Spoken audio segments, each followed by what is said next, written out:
Kepala BSSN Hinsa Siburian dalam rapat dengar Komisi 1 DPR kemarin atau dalam rapat dengar pendapat mengakui Indonesia kekurangan SDM di bidang keamanan siber.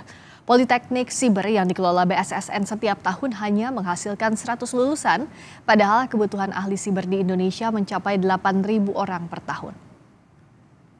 Jadi sudah tahun ini mungkin tahun kedua akan ada lulusan yang dari kurikulum yang baru. Jadi tidak menggunakan kurikulum lama yang hanya kripto. Jadi ini sudah kurikulumnya kurikulum siber. Dan tentunya jumlahnya karena ini hanya sekolah kedinasan, kita hanya bisa mencetak sekitar 100 orang per tahun. Kita melihat kebutuhan sebenarnya dari sisi sumber daya manusia. Untuk tahun ini, untuk saat ini Indonesia itu butuh 8.000 yang berkualifikasi siber. Artinya ini kita hitung dari kebutuhan masing-masing kementerian lembaga sampai dengan pemerintah daerah. Sistem backup atau cadangan dalam sistem pusat data nasional jadi sorotan Komisi 1 DPR saat rapat dengar pendapat dengan Menkominfo Kamis kemarin. Telkom Sigma selaku pengelola mengklaim bukan ranah kerja mereka. Anggota Komisi 1 mempertanyakan jika fasilitas backup cukup, mengapa tidak dimanfaatkan. Telkom beralasan untuk menyiapkan sistem backup. Telkom sebagai pengelola harus mendapatkan perintah dari Kominfo. Sebelumnya data yang terkena ransomware diklaim sudah tidak dapat pulih atau diperbaiki. Namun Telkom mengaku tengah menyiapkan data cadangan di server atau peladen lain agar sistem bisa kembali bekerja.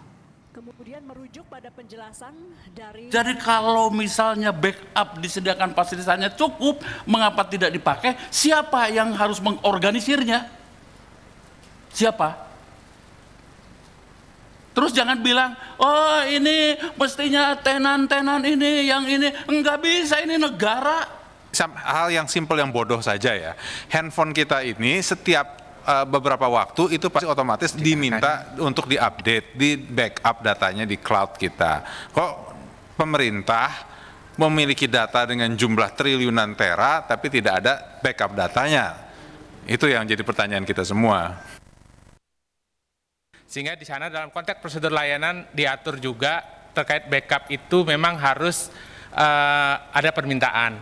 Hal ini memang secara teknis memiliki alasan bahwa sistem backup itu menyesuaikan dengan aplikasinya.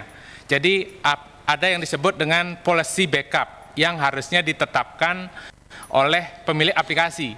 OP-nya yang bikin Kominfo? Iya, bersama dengan Kominfo. Dan Kominfo tidak mewajibkan atau tidak memberitahukan dari awal, Pak? Untuk yang policy ini kita mengikuti SOP yang sudah ditetapkan, Pak. Memang backup itu harus ada permintaan tiket yang disampaikan oleh tenan.